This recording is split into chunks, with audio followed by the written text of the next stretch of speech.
Welcome, friends. To the How-To Heretic. I'm Uncle Mark. And I'm Uncle Dan. And I'm Uncle Doug. And this is your user's guide to life on the outside. That's right. Leaving religion is the first step into a larger, better world. But it can be a scary world. Help me! Things work differently now. Never fear. That's why we're here. We're your audio uncles. And with help from good friends and experts in all sorts of fields, we're going to share the stories and seek the knowledge to build a great life. After all, you only get the one that we know of, so you'd better make the most of it.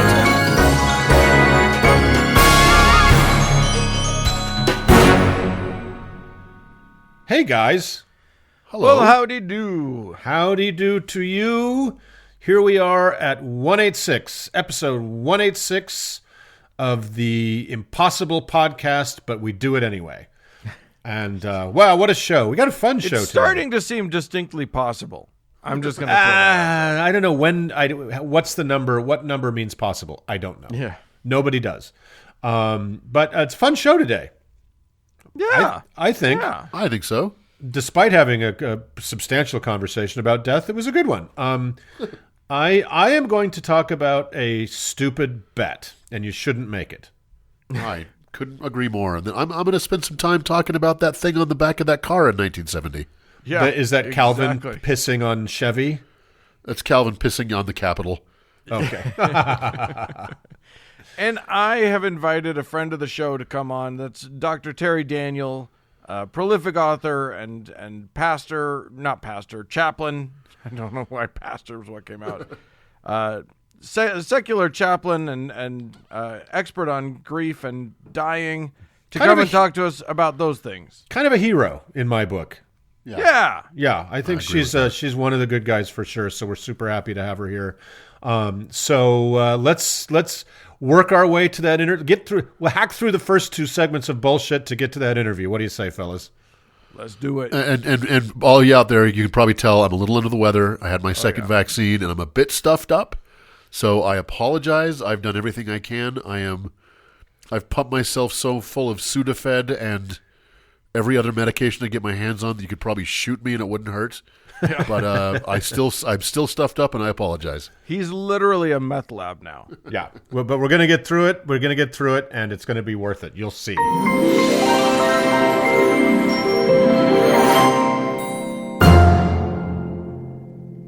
Hey, Uncle Doug. Well, hello. When was the last time you hit Vegas? Oh my God, is Vegas still there? Well, my understanding is that yes, it is, and they've been pretending like nothing has ever happened. Yeah, it's gonna be a while before I feel comfortable in a buffet in Vegas ever again. Yeah. Did you ever feel comfortable in a buffet in Vegas? No, but you know. I mean, I wasn't going to the buffet thing. I was thinking more about the gambling, the tables. You can go out there and you can hit the games of chance. You can become a slot jockey. You know, it's funny for all of the vices that I have sampled in this life, gambling has never been of interest. I'll bet you're wrong. Yeah, exactly. So I'll bet I can make you like it. Well, gents, as much as I tried to avoid it this week, I was unable not to see clips and postings online about the most recent of 17 of Jesus' best friends on earth, prophet seer, CEO, and revelator of Ensign Peak Investments, LLC, Mormon prophet Russell M. Nelson's Mormon General Conference talk on Easter Sunday, in front of what can only be described as a desperate cry for help in the form of scenic design. Oh my God, it was so bad. So bad. Yeah, it like was a regional amazing. production of Our Town had to be pushed off the stage. It was a high school production. It was unbelievable. The second I saw it, I thought of you. I had to send you an image of it just because I was like, what the fuck is happening? Unbelievable. Now they have $100 billion and they spent $11.50 on a stage. If that. Now, I'd happily talk about the ugly set they paid someone to design and build for a show televised to millions of people with eyes all day long. But it's actually the ugliness of Nelson's words that I'd like to use as an intro into my segment today. We're going to get to the gambling. And I quote, "Your mountains may be loneliness, doubt, illness, or other personal problems, Now I'm speaking at 20 times the speed he was. Yeah. Yeah. Your mountains will vary, and yet the answer to each of your problems is to increase your faith. Lazy learners and lax disciples will always struggle to muster even a particle of faith. To do anything well requires effort. Becoming a true disciple of Jesus Christ is no exception. Increasing your faith and trust in him takes effort. And then I'm just going to skip ahead a little bit because there's so much horrible poison in here. He picks up, second, choose to believe in Jesus Christ. If you have doubts about God the Father and his beloved Son, or the validity of the restoration, or the veracity of Joseph Smith's divine calling as a prophet, then you're correct. Choose to believe and stay faithful. Take your questions to the Lord and to other faithful sources. Study with a desire to believe rather than the hope you can find a flaw in the fabric of a prophet's life or a discrepancy in the scriptures. Stop increasing your doubts by rehearsing them with other doubters. Allow the Lord to lead you on your journey of spiritual discovery.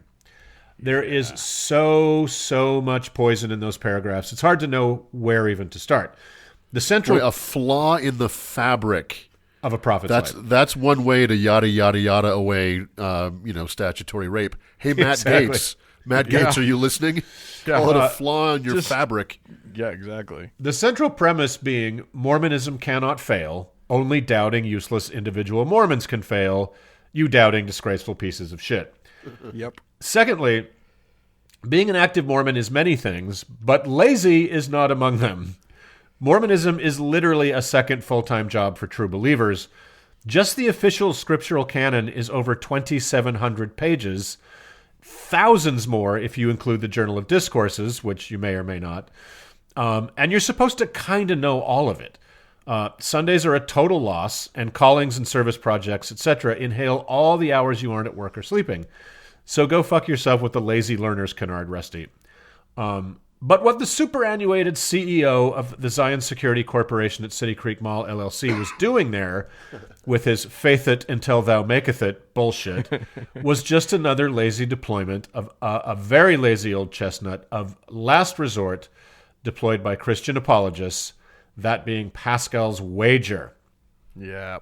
And no, Uncle Dan, I said Pascal's wager, not Pascal's pager, which is what his bookie at the off-track betting place uses to send him messages that his horse lost yet again. I said Pascal's wager, which is probably the weakest theological apologetic there is. So a little about its origin. Pascal's wager is a weird little thought experiment written by Blaise Pascal, a very smart, gifted French mathematician, born in 1623 and published after his death in 1662. It's kind of an imagined conversation between a believer, probably Pascal himself, and some unnamed atheist or at least agnostic. My silly bit about Pascal's off-track bookie is actually relevant because, as an avid gambler that he was, this thing really is a wager and a bet. Have you guys ever read the original kind of text of Pascal's wager? No, I don't I speak did. French. It was in a book I read. Yeah. But it's been a long time, and I remember it's very. I don't remember it. He dresses it up and he tries to in my opinion, he tries to overly complicate it, Right. when it's kind of not. Well, it's actually a very simple concept. when you write something that stupid, Yeah. flowery language helps to sort of mask the odor. Yeah, of it. word count helps if you have a stupid idea. So just ask Joseph Smith. So the believer lays out a proposition to the agnostic in the wager, saying essentially, if one were to believe in God and conduct one's life accordingly, and then die only to find out the God of the wager isn't real, then one has lost very little. But if one were to choose not to believe in God, then pass through the veil only to find God does indeed exist, one risks losing greatly, and not just by being denied entry through the pearly gates, but by being dispatched to the fiery lakes of hell for eternity. Right. But if one wagers that God does indeed exist and then snuffs it to find out that Pascal's God does exist, you are rewarded beyond all imaginings with eternal glory in the presence of God. So in brief, if you live your life as if God exists and he doesn't, you haven't lost much. Live your life as if he doesn't, and it turns out he does. You, my dear, are very fucked. Live your life as if he does, and he indeed does. Well, it's harps and clouds forever and ever for you, dear gambler. So we didn't get really deep into philosophy before I dropped out of art school. So I am perhaps not the philosophy ninja I would prefer to be to take this one on, but in reality, I don't think I have to be any sort of philosophy ninja to do Pascal's Wager justice. And I, read quite a bit on it, and there are some very long discussions about the deeper philosophical issues with Pascal's Wager. But let me just stick to the rivers and the lakes that I'm used to, those being bad ideas applied badly. So firstly, Pascal's Wager is not actually what a lot of Christian apologists who still use it, not what they think it is, which is a proof of the existence of their God. In fact, it totally concedes the whole point of trying to. It starts thusly: if there is a God, he is infinitely incomprehensible, since having neither parts nor limits, he has no affinity to us. We are then incapable of knowing either what he is or if he is. He continues a bit later, God is or he is not. But to which side shall we incline? Reason can decide nothing here. There is an infinite chaos which separated us. A game is being played at the extremity of this infinite distance where heads or tails will turn up. What will you wager? According to reason, you can do neither the one thing nor the other. According to reason, you can defend neither of the propositions. Pascal himself, an extremely devout believer, concedes that it is just not possible to know whether or not God exists at all.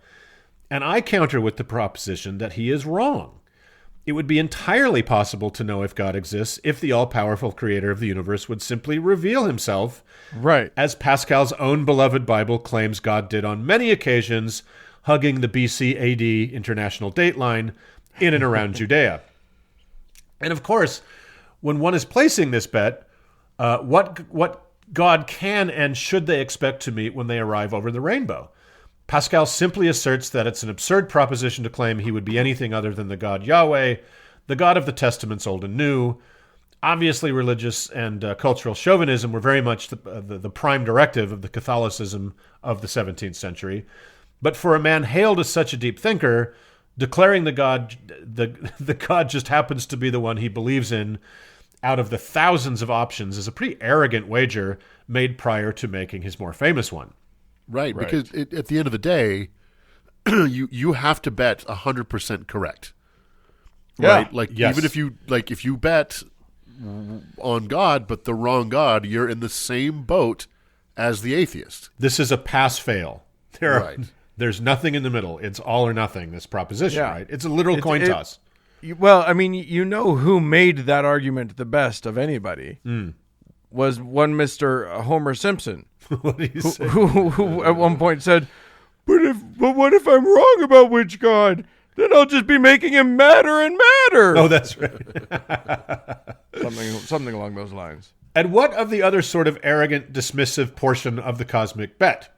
That being, all you have to do is decide to believe. More on that in a bit.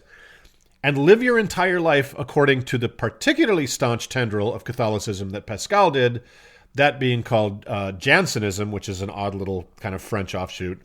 From cradle to grave, attending Mass multiple times a week, putting all you could into the collection plate, eating fish on Fridays, genuflecting before a gruesome image of some poor Jewish guy dying miserably via Roman capital punishment, etc., etc. And if it was all for naught, what did you really lose? Well, a lot. Right. To live life in the Catholic France of the 17th century and live by the dictates of the Roman Church was an exercise in servility and fear. Catholic life is still an exercise in servility and fear. Yeah. Terror of hell, slavish obedience to a palace full of debauched, corrupt, hysterical virgins, dropping one's meager earnings into a plate every week to fund a global empire run from a Baroque castle literally made out of golden statues. Living such a hobbled existence is losing more than a little in the quality of life wager for me, Blaze. Right. And again, Pascal, hailed as such a brilliant mind, could see only his own experience reflected in the mirror of his wager. What of the plight of the poor, of women, of minority groups in this wager? The life of women in most religious communities at the time was, and still is, markedly worse than men.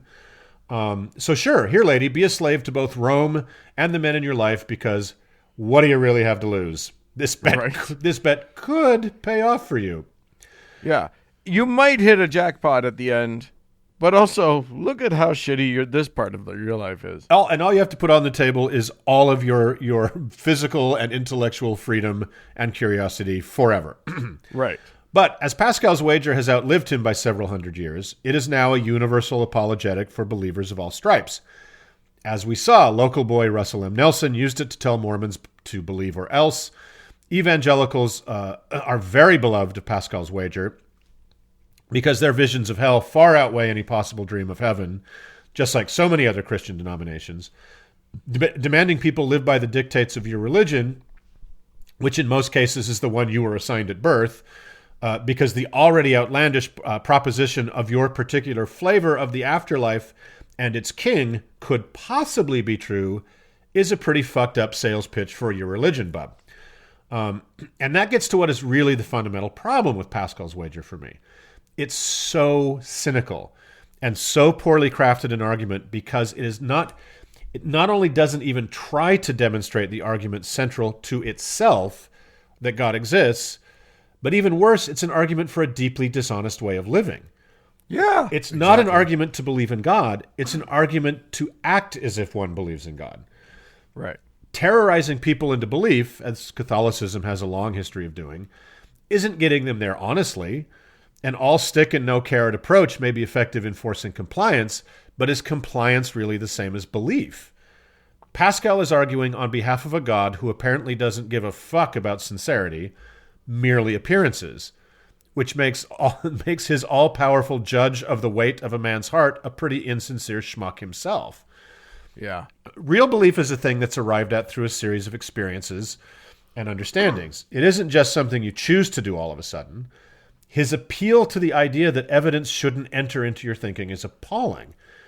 Evidence is necessary for rational decision-making in every corner of life. To reject the need for it because none can be provided for your proposition is cute, but I can see your bullshit there, Blaze. And finally, an experienced gambler like Pascal should know one is a fool to place a bet if you really don't know if the guy on the other side of the table is going to take it. To be so blithely confident that the house is going to pay out on the terms the better sets, strains foolishness well beyond its breaking point. Yeah. Again, whenever a religious apologist deploys la pari de Pascal, they are admitting they have no compelling evidence for their extraordinary claims, but insist that you live by the dictates of the religion they were 80% likely to have been born into, so they themselves don't feel dumb for believing it. Using Pascal's wager means they've given up, but you goddamn better pretend as they do. You better pretend as they do, or else. And that is a super shitty argument for anything, if you ask me. Well, maybe not everything. You see, fellas, on our side of the reason and sanity argument, we have used a sort of Pascal's wager of our own, most notably when discussing climate change.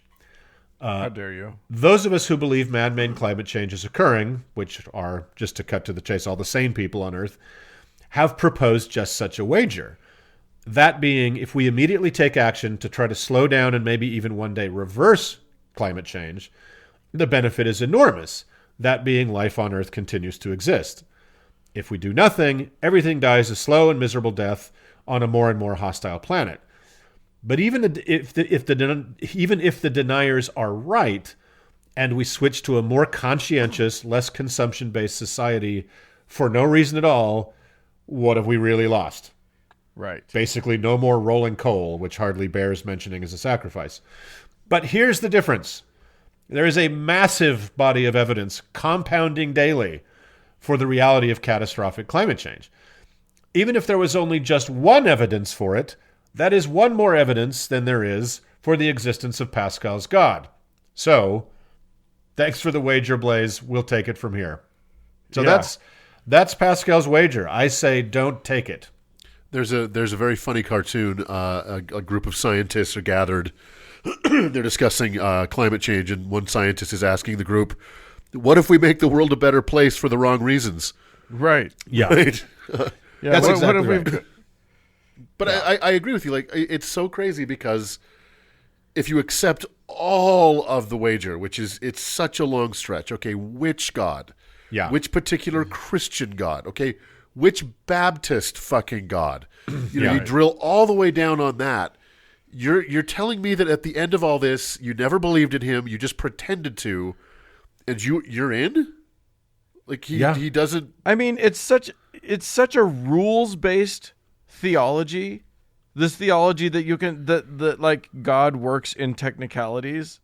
It's kind of shocking that they would admit that, like, it's such a technicality-based idea. It's so cynical, right? It doesn't. It's not really an appeal to true faith and an intellectual and spiritual searching of the heart, right? Yeah. That you can examine the texts and the claims and kind of have that. Apparently, he had some, and I don't know what it was. He had some very profound spiritual experience himself. He believed in that. Was it a wager-based spiritual experience? But there's one of my favorite, and the name of the Egyptian god is failing me right now. But the one who weighs your heart against a feather when you arrive in the afterlife, right? Oh yeah. And that I think his name is Bob. It's Bob. It's Bob of the Nile. And to me, what that symbolizes is, you absolutely, sincerely need to have been a good person. You truly, what weighs on your heart, your belief and everything, that counts. What Pascal's wager says is it doesn't count at all. Right. It's not weighing the feather thing is not weighing your deeds and actions. It's weighing where you really live, like what's real about you. Right. Personally. Yeah. Wouldn't you rather face your maker and say, "Look, dude, I'm not the first to say this, but look, man, you gave me this huge fucking brain, and I applied it to you, and you came up wanting. So I lived my life according to what I could prove, what I believed was moral and just." And you're going to judge me for that? Meanwhile, this guy who pretended the whole time gets to waltz right in. And like you said, Uncle Mark, what if, the faith you decide is the one true faith you're gonna pretend at is the Westboro Baptists? Right. You know what I mean? Like, you're going to live a miserable life. You're going to have to hate gay people. Yeah. You're going to have to, fight your coworkers and lose your family the whole time going, God, I hope I'm right about this. Yeah. Yeah. Well, it's so cynical. Also, if you want to extend the wager, why not add a daredevil element to it and just realize that Christian theology says I can just repent right at the end? Yeah. And it's all forgiven? So I'm going to take the wager. I'm going to live my life like a crazy person. I'm going to commit all the sins I want to, not live the way Pascal says, but actually just live like a live whatever I want to, and then as soon as I think I see it coming, do a quick repentance. Yeah. And since it's all technicalities anyway, I get to go where you went, and I had a fun life anyway. I will pull a Kevin Sorbo at the end of God Is Not Dead. Right. And just laying in the road, say, what did he say? Jesus. And the guy stands up. Today's a great day. And it's over a dying man. But yeah, that's exactly right. You, according to Pascal, I think you could pull that deathbed repentance off. So, what is this bullshit? You're right, Uncle Dan. This technicality-based religious belief. It's basically, God and heaven are the plot of the Star Chamber, right? You know what I mean? It's like you can get in or out based on, where'd you drop the gun, on this side of the fence or that side of the fence? I'm like, are you fucking kidding me? An all-knowing God is like, man, nothing I can do. Is God too stupid to know if you're sincere or not? Exactly. Right. Or he doesn't care. It's a hot mess. It's a terrible. No matter how you look at it, the God that Pascal proposes, I'm betting against it. Yeah, me too. So let's cash in our winnings and move on. Always bet on black.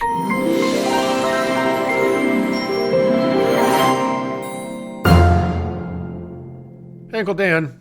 Hey, we've talked before on the show about what a dumb kid Doug was.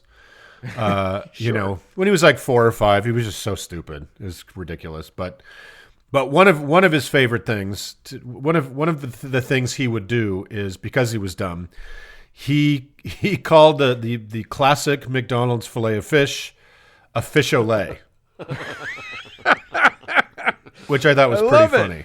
Yeah, that's a better name. I think he wins. I'm giving it to him. To this day, I mean, it's not like I order them often, but if I ever get one, I have to stop and think about it before I order it. I haven't had one in years. I loved them when I was a kid. I'm sure they're just horrible, right? Yeah, they're probably exactly. They're made out of goldfish that have been flushed down people's toilets or something. Yeah, just absolutely horrible. Best, yeah, exactly.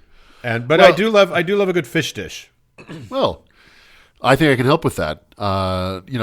We find ourselves, dear uncles, at the dawn of the second decade of the 21st century, neck deep in culture wars. It seems like no matter where you look, especially because we are still mostly at home viewing the world through social media, that someone is offended by something and someone else is offended by that.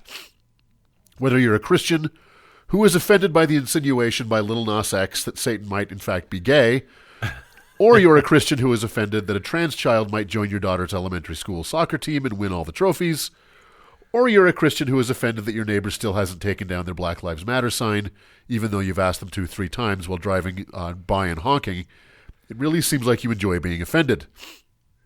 However, it's important to point out that to one degree or another, the culture wars have been playing out since the founding of this crumbling nation. Most of that time it's been white culture versus brown culture, and white culture's been on a bit of a winning streak. But the culture wars have played out on occasion in utterly pointless and thankfully nonviolent ways as well. Such is the subject of my segment today, the lowly Jesus fish. As we'll discuss, this symbol of Christianity has been around since the inception of the religion, and may indeed be its original symbol. But for most listeners will recall the Jesus fish had a bit of a renaissance in the late 70s and early 80s in the form of a decal or ornament that one could, and did, display on the back of their car. Yeah. Nothing says, I make good decisions, quite like proclaiming your inch-deep Christianity by buying a Chinese-made plastic ornament and displaying it on the back of your AMC Gremlin. The most popular version was just the simple dual arcs attached on the left side and slightly overlapping on the right. However, there were versions with a tiny cross on the inside or with the name of Jesus, or if you wanted to come off as especially insufferable, the Greek word ichthys. More on that in a minute. Right. In perhaps the most pointless battle in our never-ending culture wars, soon there were fish ornaments with 2 tiny legs and Darwin's name on the inside. A mini arms race would soon follow, with the Jesus fish eating the Darwin fish, or the Darwin fish stomping on the Jesus fish, and so on. Things soon calmed down, but the Jesus fish wasn't going anywhere. It's ubiquitous in corporate Christian corporate logos, on necklaces, stickers, and of course there isn't a Christian band in existence without at least one prominent Jesus fish tattoo that they try and cover up during the custody hearings. So today let's talk about the Jesus fish, what it symbolizes and where it comes from, and when it comes from. Unlike so much of modern Christianity, the Jesus fish actually dates back to the origins of the religion. Wow. It actually shows up in some of the earliest Christian writings as early as the late 1st century and early 2nd century. So the fish itself is called ichthys and is an acrostic embedded in the Greek word for fish. An acrostic is when it's basically an acronym or an abbreviation. So each letter stands for something. Right. And the Greek word ichthys looks to us like IXOYE, although not exactly. So that's iota, chi, theta, upsilon, and sigma. And those stand for, respectively, Jesus Christ, God's Son, Savior. One thing that probably everyone knows about the ichthys is that it was a kind of secret handshake between early Christians. Right. The idea being that it was so dangerous to be identified as a Christian in the first couple centuries CE under the Roman Empire that it was best to be cautious. So one Christian would draw a simple arc in the dirt with their toe, and if the other person was not a Christian, nothing would come of it. However, if they were, they would draw the second arc completing the ichthys. Now both out of the closet, they could proceed to complain about gay people. Here's the thing, that is all basically made up. Firstly, there is absolutely no contemporary writing at all from the earliest Christian texts all the way through to the conversion of Constantine that speak of the ichthys as anything of the kind. The ichthys is brought up a lot as a symbol of Christ, but never once is it referred to as some secret sign. Layer onto that, most current Christians believe that the ichthys was used as a secret symbol during the terrible reign of the dread Emperor Domitian from 81 to 96 CE. As we've discussed on this show many times, it turns out that Domitian, like many of his fellow emperors, was surprisingly lenient towards local religions. Now, there were emperors who were sons of bitches, but Domitian wasn't one of the worst. Many of the earliest Christian writings and engravings occurred during his reign, and there is no evidence that Christians had to engage in such drastic subterfuge. Lastly, the Romans were known for many things in the ancient world, but they weren't generally thought of as stupid. This little secret code was not the Zodiac cipher. Had the Romans been all about finding and persecuting Jews, it seems unlikely they would not have been able to crack the code of the ichthys. Romans had all kinds of methods to get you to talk. Yeah, exactly. Right. Yeah. Yeah, you don't need to be Alan Turing to figure out the little fish thing. Exactly. It's also like we should probably do a whole segment sometime about how Domitian has just been kind of rebuilt as this arch villain that the Christian martyrdom narrative needed, right? Yeah, and there were shitty emperors, but Domitian wasn't one of them. So anyway, yeah. So even though it does indeed date back to as far as anything in the Christian pantheon, this little story about it being a secret greeting is total bunk. So leaving that aside, let's move on to what the symbol means and how it came to represent Christianity. One of the earliest references to the ichthys is from Tertullian, writing in the late 2nd or early 3rd century, where he talks about, quote, "we the little fish," in reference to baptism. As we'll discuss, Christianity is very much a water-based religion, as represented by their introductory ritual, baptism. Mm-hmm. St. Augustine wrote in the 4th or 5th century CE that Jesus was able to live without sin in the abyss of this mortality as in the depths of the waters. I think that one's just a little bit of a stretch, trying to describe the ichthys. There is a school of thought that the ichthys is in reference to the Pisces in the zodiac. Pisces is in play from February 19th to March 20th. Now, because Jesus was absolutely 100% a real guy, we don't know when he was conceived, we don't know when he was born, and we don't know when he died. There are different sects of Christianity, especially in the Ethiopian and Gnostic sects, that believe that Jesus was either conceived, born, or was killed during Pisces. So, there's that. Most likely... you got to love it when you cross the streams and you combine your Christianity with your... Yeah, exactly. I'd love to see Jesus' charts. Most likely the relationship between Jesus and fish are the myriad stories in the New Testament relating to Jesus and fish. That's what I always assumed. It came from the fishermen. Exactly. His whole the cadre fisher of of early men. Exactly. His whole cadre of early disciples were fishermen. Like you said, Uncle Dan in Matthew 4, Jesus famously called out to Simon and Andrew and said, "Come follow me and I will make you fishers of men." Jesus spent a lot of time fishing with his men, and not only calmed a storm in Mark 4, but even walked on water in Matthew 14, demonstrating his airbender-like power over the water. In John 21 and Luke 5, Jesus tells Simon Peter and John where to cast their nets so as to haul the most fish. And, of course, when he fed the multitude with but a few fishes and loaves of bread that Uncle Dan talked about in episode 82. That miracle, by the way, is the only miracle of Jesus that is reported in all 4 Gospels. Although, Really? Yep, but because it's the Bible, the chronology, the size of the crowd, and the number of fishes differ by each account. But hey, it's not like the book is supposed to be true or anything. Right. Finally, of course, is the aforementioned ritual of baptism, which plays a huge role in the entirety of the New Testament. Whatever form this ritual actually took in early Christianity, whether it was immersion or just a nice moistening, it was a water ritual. It seems pretty clear that gospel writers thought it very important to point out that Jesus had specific powers over water and the fish that lived in it. So it's not really a surprise that early Christians adopted the symbol of the fish to represent Jesus. So he's Aquaman. Basically, he's Aquaman, totally. Yeah. Which is funny coming from a Mormon perspective, because as all of the Mormon missionaries know, it's the devil that lives in the water. That's right. Exactly. The devil has That's dominion so over true. the waters. Yeah. Well, it's so again. I say it's not a surprise that early Christianity would adopt the fish. it would seem, in fact, to be a far more appropriate symbol for Jesus than the cross. The fish represented his life's mission, his miracles, and his most important ritual.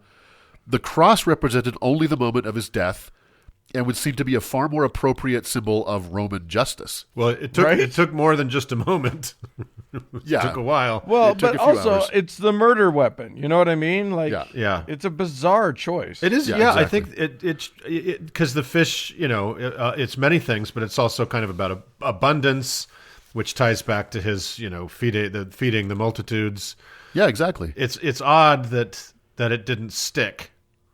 Yeah, well, it did stick. It just didn't win, right? Right. Like the cross and the fish were dual icons of Christianity, especially early on. But if there was a competition between the two, it seems pretty clear that the cross won.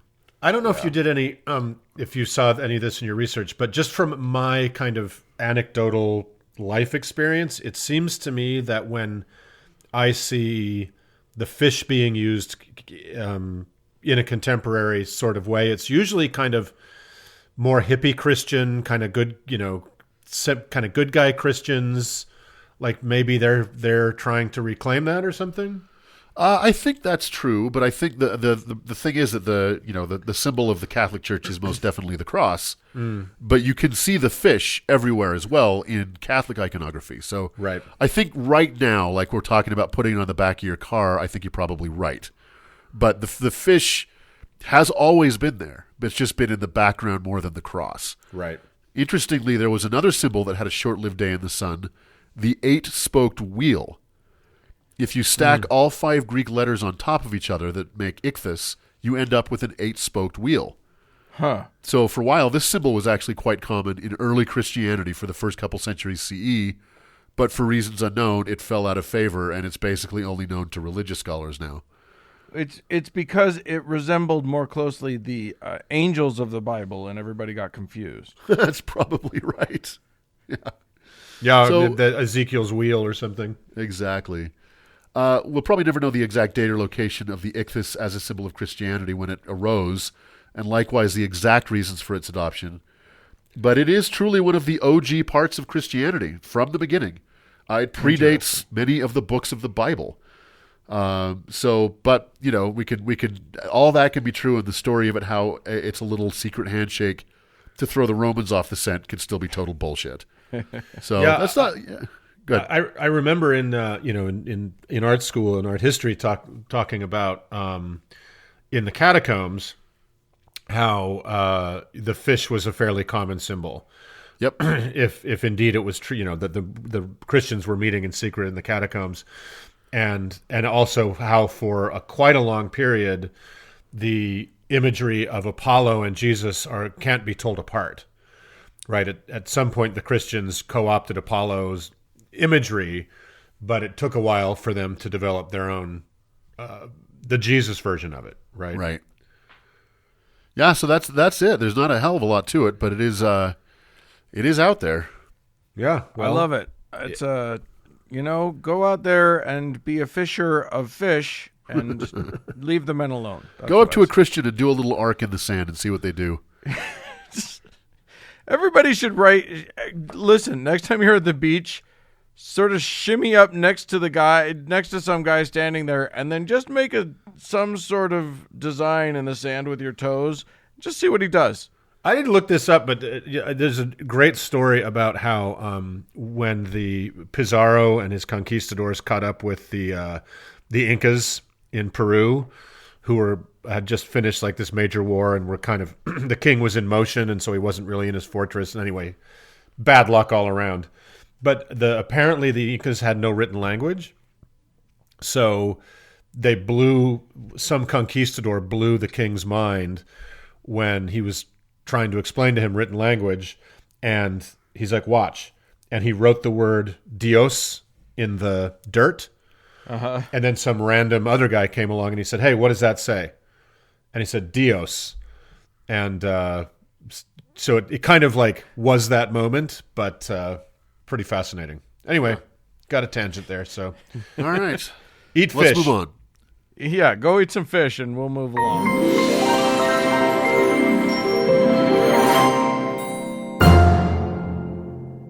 Well, fellas, Hi.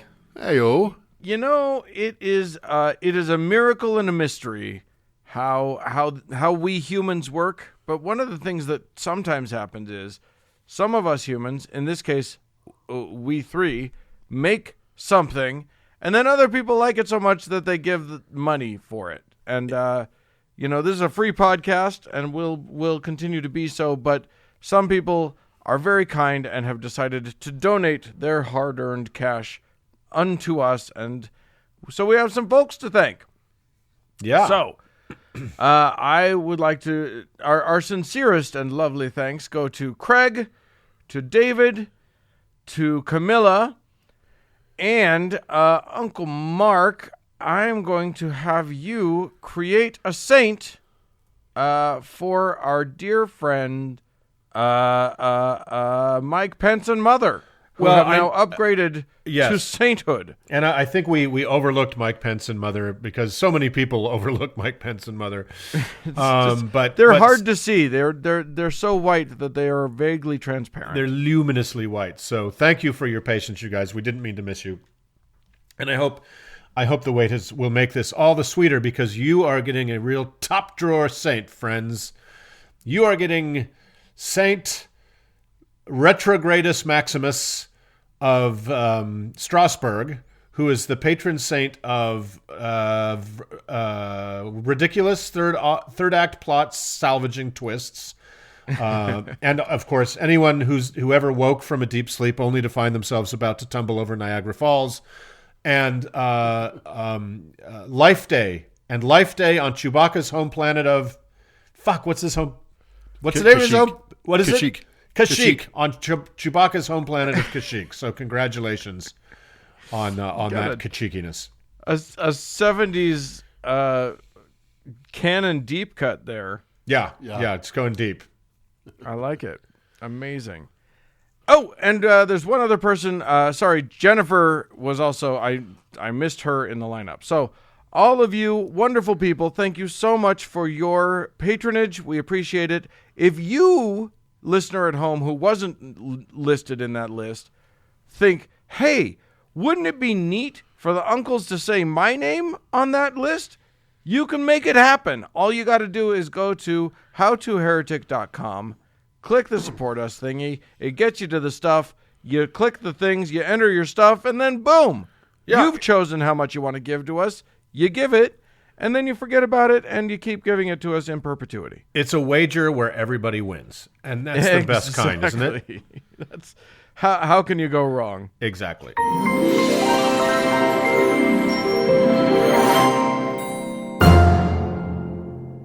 So, Uncle Mark. Yeah. Listen, I don't know if you've heard about this. They've kind of kept it under the rug a little bit, but there's, what do you call it? A global pandemic.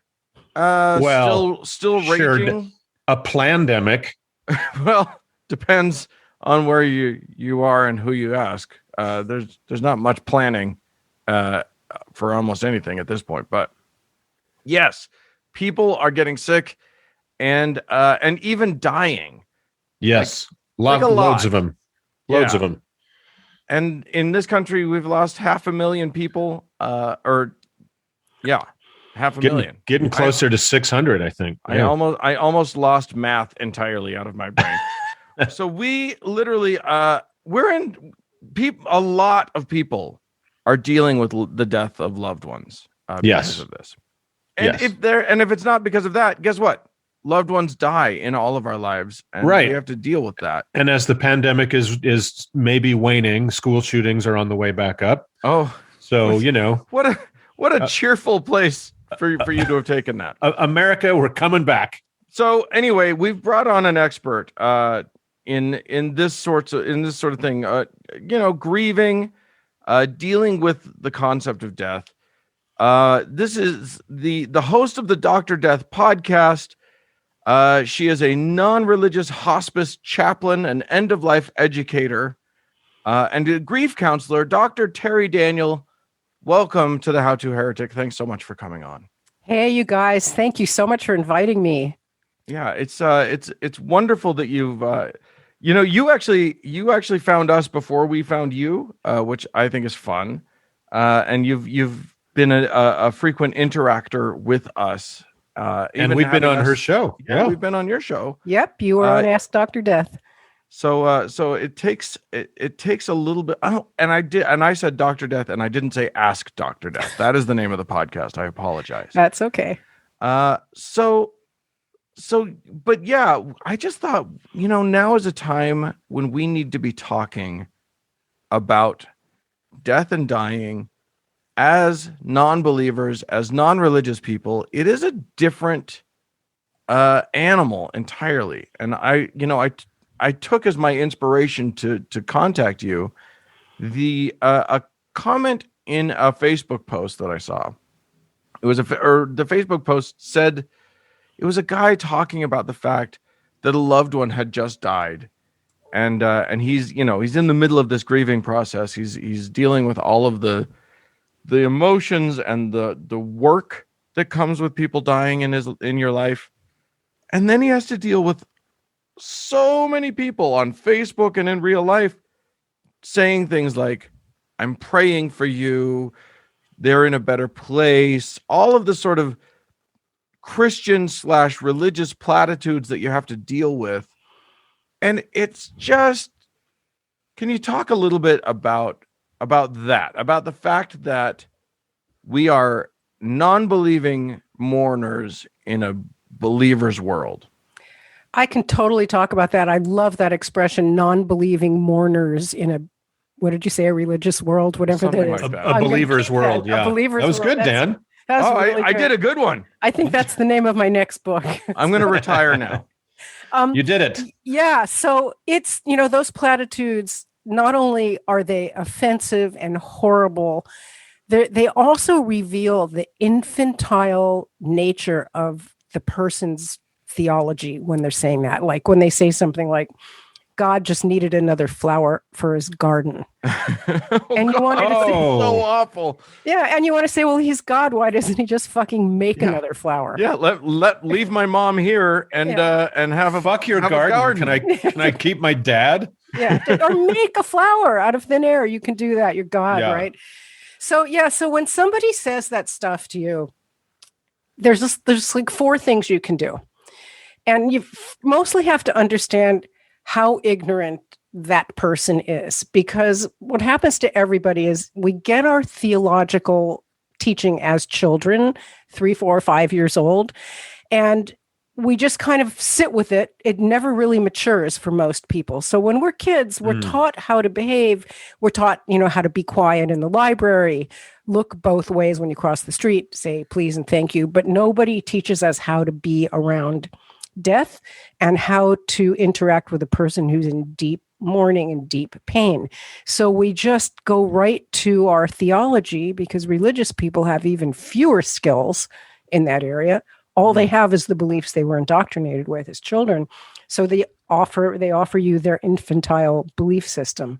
So the first thing you do is kind of give them a little bit of a break because they're just dumb and they don't know any better, if you can. Well, we're all dumb and don't know any better. Like you're right. I was never taught how to deal with people, how to be cool around grieving people. So yeah, I think that's a good thing. Like we are all kind of dumb about it. So cutting people some slack is probably appropriate.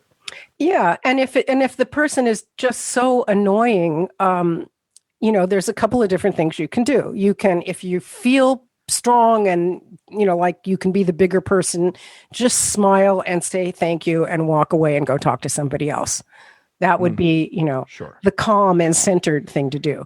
Or you can stare at them angrily and then walk away. Or you can confront them and say, and how exactly is you praying going to help this situation? Right. But you're not going to like their answer because they're going to give you their big apologetic answer. Right. Yeah. You can look at them and say, so nothing. You're just going to do nothing. That's what prayer is. I mean, it seems like really the only, I mean, when my dad died, which will be 10 years ago, this fall, I was surrounded by a whole bunch of people who were saying all of those things. And it's especially like, you don't want to create a scene at your loved one's funeral or whatever.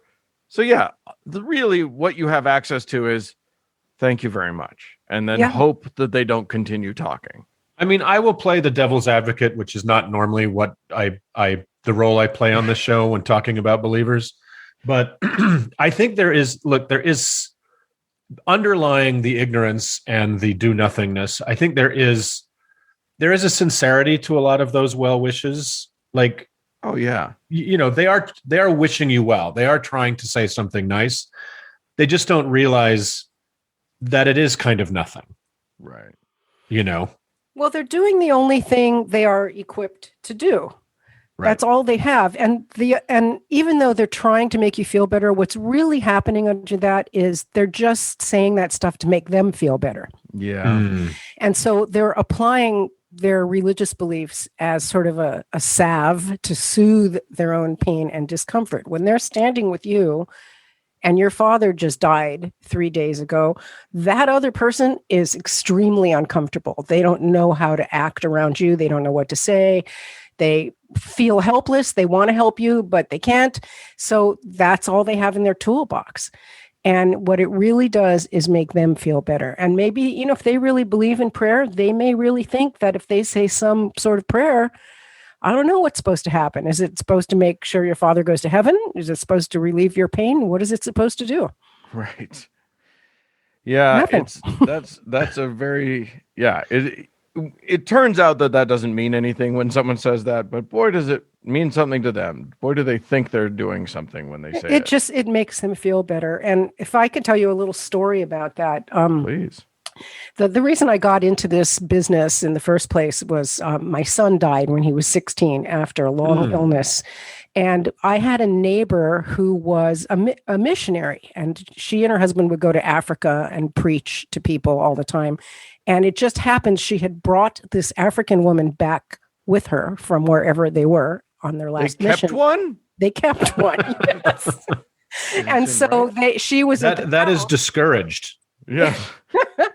So she was at their house next door to me, and they came over, and the African woman, my son was still there laying on the bed, and he was already dead. And she sang this little song over him. And, the music was just beautiful. It was one of those beautiful, indigenous kind of songs. And I just loved it. And I said, that's so beautiful. Will you sing it again? So she sang it a second time. And only then did I ask her what the words meant. and the words were she was asking God to allow my son's soul to go to heaven. It was so offensive. Yeah. It's so offensive to think you have to ask permission for a perfect little soul. Right. It's like so stupid. Yeah. A guiltless child. That one was kind of on you for asking. If you had just let it be, you would have been fine. Well, it's funny because I listen to African indigenous music all the time. It's like one of my Pandora stations, and I don't understand a word of any of it. And I just love it, love listening to it. So yeah. It's and now you've learned the lesson not to ask. Not to ask. It's better not to know the lyrics in many cases, right? Yeah. So maybe you can help us out with some. You say we're not raised, we're not given the tools to properly deal with someone who's in a place of deep grieving. Can you help us? Can you supply us with a few of those tools? Is there something you can? Well, it's the hardest thing to do, and it's the most obvious, and it's very simply to just say nothing, say as little as possible. The grieving person isn't going to listen or hear you anyway. You're not there to teach them or direct them or even console them. You're just there to, as we say in chaplaincy, be present for them. Right. So you can, depending on who the person is in your relationship, you can sit down next to them and say, man, this sucks. Yeah. And they'll go, yeah. And then you just sit there and hold their hand and don't say anything. Yeah. So don't just do something. Stand there. Exactly. That's right. Exactly right. And it's not going to be an awkward silence because the person is in an altered state and isn't really expecting social conversation at that point anyway. Well, and they're kind of probably very much hoping not to have social conversation, or if they want some, they'll lead it. That's exactly right. And you do want them to lead it. And, in grief counseling and in chaplaincy, and of course, when I say chaplaincy, I'm talking about my style of non-religious chaplaincy. We're trained not to lead, but to create a space where the other person can lead. So if you just walk in and say, man, this sucks, then the other person is immediately going to start talking. Yeah. And you can sometimes fill it in with, my dad died 10 years ago, I've been where you are. But even that is kind of presumptuous. Well, and it can make it about you exactly. or be perceived as making it about you. Yeah. So, you just put yourself in the background, your story, your need to make someone else feel better. If you leave that all in the background and you just sit. Another thing, and really the most important thing, is there is something you can do. Help them with stuff. Don't say to people, is there anything I can do to help? Because they're never going to give you an answer. They're going to just say, no, I'm fine. Yeah. So if you're in their house, just go start cleaning up the kitchen, sweep the driveway, do whatever needs to be done. Don't even ask. Or you can, if the bathroom is filthy, just go up to the person and say, hey, I'm going to clean your bathroom. Yeah. And they'll say, fine, whatever, because they're not paying attention. And so you can do things for them. Yeah. Yeah. It's funny, isn't it? Like the way that I guess it's probably the same throughout most of the world, but the way that the family or the survivors of the deceased, the work, so much work begins the moment they die. Right. That, oh my God, now I've got to arrange this funeral. Most people have no experience with that. It turns into a whole Megillah. Right. Now I've expected to, for lack of a better word, entertain people in the house, and I'm just barely keeping it together. Now I've got to get up and bare my soul in some, eulogy. It's like it's a tremendous amount of labor that suddenly falls on the bereaved. Right. Right. Yeah. I'm in the worst position of my emotional state of my life. Let's add public speaking to that. Yeah. That's and fun. Like a $10,000 fucking, or however much a funeral costs, oh my God, now this, right? Right. Yeah, it's so much labor falls on them all of a sudden. And people don't prepare for this in advance. And of course, in hospice, we want everybody to have an advance directive. We want you to have your funeral plans already made and paid for, so that you don't have to dump that on your friends and your children and your family. And the labor part is, the solution to that is find one person in your circle of friends who's responsible and capable to take charge, and let them take charge. Let them make all the phone calls, do all the things. You don't have to make a speech or say the eulogy, but a lot of people find that it's actually pretty healing to do that. I did the eulogy at my son's funeral and at my mother's, but I like public speaking. I'm comfortable with that. That's a very natural, organic place for me to be. So it was easy for me, but for other people, it's got to be terrible. Yet they choose to do it because it's part of the healing process for them. Yeah, there's something to that. Sorry, Dan.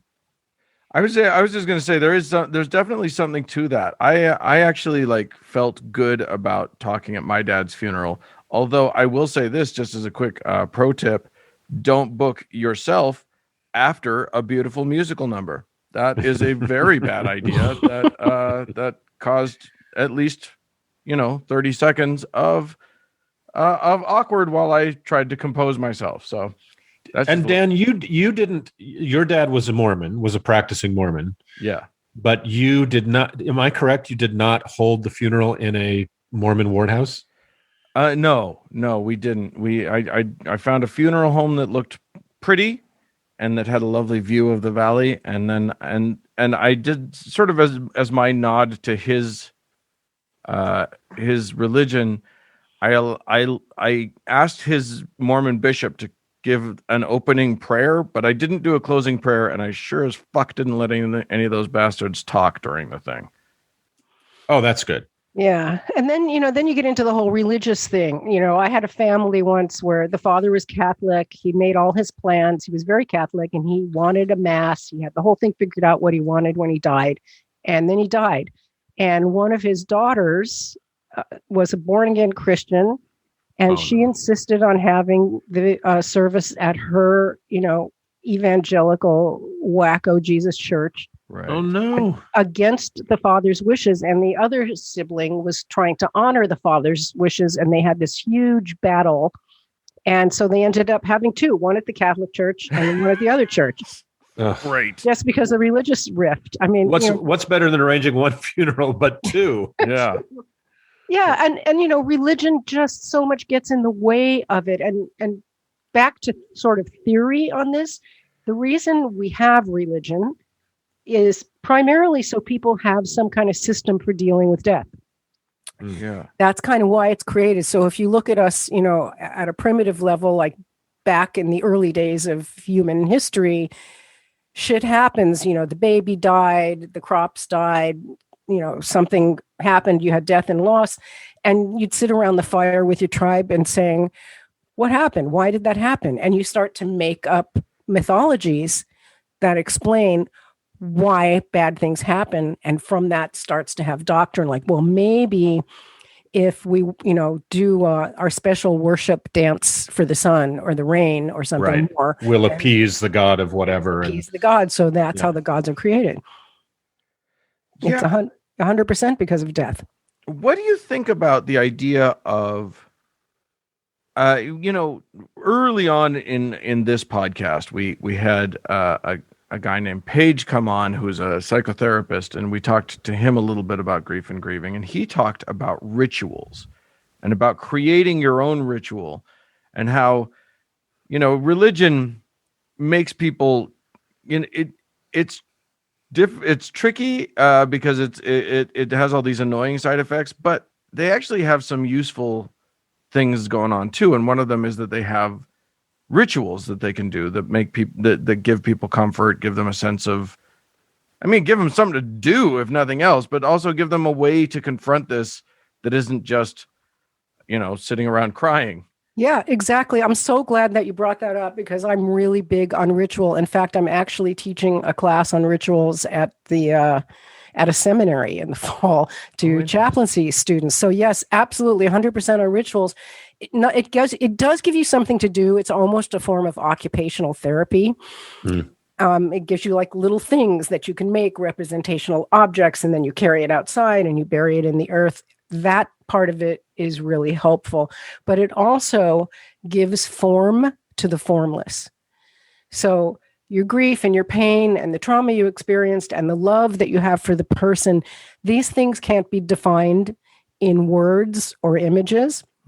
So ritual makes a representation of it. So if you, paint "I love you" on a rock and take that rock to the cemetery and put it next to the grave or in the grave, you've now given form to the love and put it in to the funeral, and you've made a ritual that expresses something. And the thing about rituals is they don't have to have any kind of religious context at all. Right.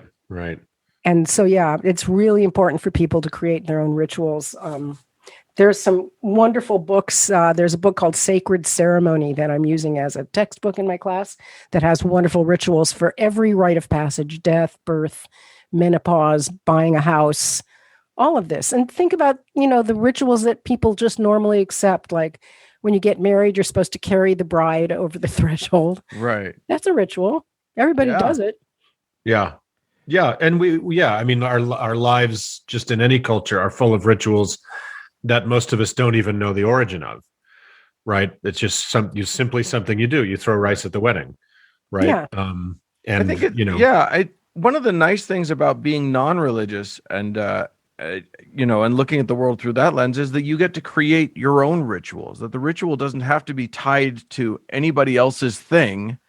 You can do what feels right for you, or you can imagine something and then just make it so. It doesn't have to be, maybe there's extra pressure to do it if you don't know how, but I just think that that's a lovely thought. Yeah, being non-religious gives you, unlimited freedom to connect with yourself and others, and perhaps the non-ordinary reality, multidimensional world outside of the physical realm. All of those things, you have the opportunity to connect with those things in a way that fits for you and suits you, using the words that you like, the symbols that you like, all of those things. And prayer, I have to deal with prayer all the time because, sure. As a hospice chaplain, and I never offer prayer to the patients that I see, but sometimes they'll ask me to pray for them or with them. And I will just, I'll make up my own prayer. And what I basically say to them, and I don't think they really like this, but I say, take a deep breath, open your heart, feel the essence of who you are, and find the place in yourself where you have the strength to cope with this difficult situation and accept the outcome for whatever it is. That's beautiful. With grace and love. Yeah. That is beautiful. That's a totally non-religious prayer. So when we were on your show, Dr. Terri, a while ago, we were talking, and I asked you, in your experience, in hospice care and hospital care with dying patients, what group you found struggled with the situation the most. And if I recall correctly, you said it was the atheist people. I would say the atheists and the Christians probably equally. Interesting. And so with the atheists, and you don't see many of them in hospice, and because if there are, they don't, because we live forever. That's right. And then and there's not a checkbox on the intake form. Of for course, atheists, there's not. They usually say other. I've seen a lot of atheists get really panicky at the end of life because they feel like they have regrets. They missed out. One man I remember was just so upset because he never got to go on a sailboat race, which was his big dream. And he just had this one choice. What? If you've lived a long life, and that is your biggest regret, hats off to you. Yeah. Right. That's a good one. But then they also have the regrets about relationships and forgiveness. Yeah, sure. But it's really, it's really the Christians that get the most upset because of hell. They're really concerned about going to hell. I mean, that's it. What a terrifying thing to have had this concept sort of ethereally floating around in your noodle for your whole life, and then suddenly it becomes concrete, and you have to ask yourself, did I do enough? Do I get to go to heaven? Am I going to see the people that I'm supposed to see in the afterlife, or am I going to be denied that thing? That's a terrifying thing to. It's terrifying, and that's the essence of toxic theology. Toxic theology really grabs you when you're dying or grieving. Those are the times when you're the most vulnerable to it. How do you? It's non-canonical, right? I mean, it's that they've been given this thing that really isn't part of the founding texts of Christianity. It is completely non-canonical. Yeah. It got made up along the way. When someone comes to you with that kind of terror in their minds about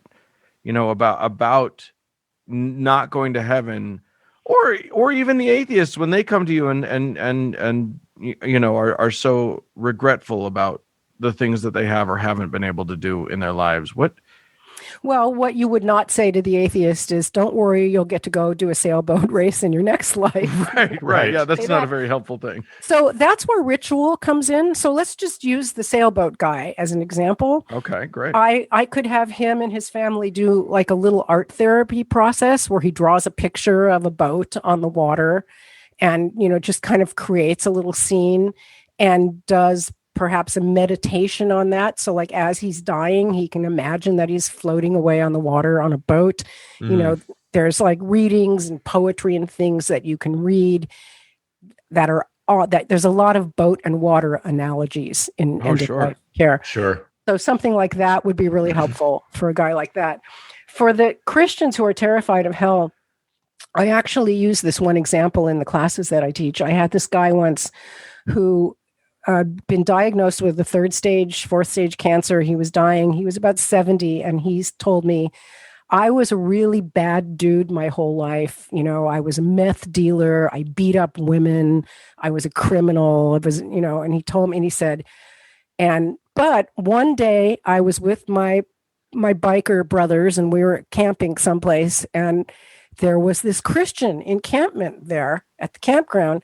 and they were having a big revival, and I walked over there and I ended up getting saved. And so I found Jesus and I became a Christian, but I still went back to my criminal, horrible life. It didn't change anything. And now here it is 30 years later and I'm dying. And my question to you, Chaplain Terri, is, am I going to go to hell or am I going to go to heaven? Am I saved or am I not saved? It's a great example for teaching, right? Yeah, that's a great question. So, And could he hear you as you put the pillow over his face?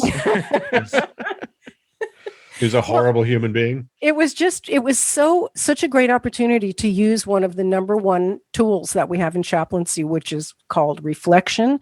So you reflect somebody's philosophy or belief or whatever they say, you reflect it, you put it right back in their lap. You don't give them an answer because I don't have an answer to that question. Right. So I said, well, do you still consider yourself a Christian? He says, yes. I said, well, then what does your faith tell you? Tell me what the belief system says about this. Or what does the doctrine say? And he said, well, it says that, as long as I have Jesus, even if it's at the last minute on my deathbed, I'm going with Jesus to heaven. And so I said, so you just answered your own question. Your answer is bullshit, but it's your answer. So. Right. Yeah, exactly. And so it made him feel better. And you go where your belief system says you're going to go. So I said, dude, you're good to go. Yeah. Wow. I think regardless of what, obviously I don't believe in an afterlife, but dude, you're good to go is probably just the right thing to say to a dying person. To a dying meth dealer. I'm not dying meth dealer. Yeah, I mean, and I loved this guy. I mean, he was a real badass. He's covered with tattoos, broken teeth, the whole thing. And he was happy after that conversation. And I didn't tell him anything. Right. I just put him back into himself. Wow. Now, you are, as we're wrapping up here, you are also speaking. We just talked to Nate Phelps a couple weeks ago. Yes, indeed. And you are speaking at an event he's speaking at as well. You want to tell us a little bit about that before we go? Yes, the Conference on Religious Trauma. And Nate is there, plus a bunch of other amazing luminaries. Marlene Winnell, I believe, is there. I think you guys know her. Yep. I can't give you the website because it's kind of a weird website, but I can give it to you and you can post it in the show notes. Sure. It's online. It's 3 days. It's all the experts in religious trauma, therapists who help people with religious trauma. Nate Phelps, of course. Jeremiah Kamara is a really interesting guy who made a film about faith in the Black church and how that particular theology has contributed to keeping that particular community kind of suppressed and oppressed. Interesting. Yeah. So there's you should interview that guy. I'll have to watch that. Yeah, that's and the film it's on. It's called Contradiction: A Question of Faith, and it's on Amazon Prime. Oh, excellent. So yes, please, everybody, all you listeners out there, come to the Conference on Religious Trauma. I think it's the third weekend in May, and it's just a virtual conference. It's a virtual conference. Yes. All right. And then where can people find you, Dr. Terri, if they want to follow you or get in contact with you, etc.? The best place to find me is spiritualityandgrief.com. There's a lot of different places to find me, but you're kind of all over the place. I am all over the place. You got too many jobs, lady. I do have too many jobs, but that's the best one in terms of religion and grief. I'm about to start a grief support group that's based on my new book, which is called Grief and God, When Religion Does More Harm Than Healing. And I'm starting a support group for people who have struggled with grief because of the effect of toxic theology. So that kind of stuff can be found on spiritualityandgrief.com. I have a feeling more than a few of our listeners will have an interest in that. So, yes. Yeah. So, I hope so. I would love to interact with them. It's going to be a really good little program. Well, Dr. Terri Daniel, you're doing the Lord's work out there. We really appreciate you, and we'll have you back on another time sometime. Thank you so much. Thanks so much for love you guys to pieces. Thank you. Love you back.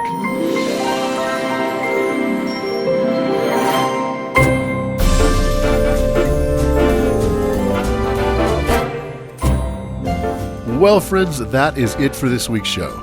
Hey, we'd love to hear from you. Send us an email at howto@howtoheretic.com. Or you can hit me up on Twitter at howtoheretic. Oh my God. And thanks to our patrons who are awesome. We love you. And thanks to our smelly old fish, Cody Layton, for editing the show. And thanks to all of you friends for tuning in. Bye, friends. Bye!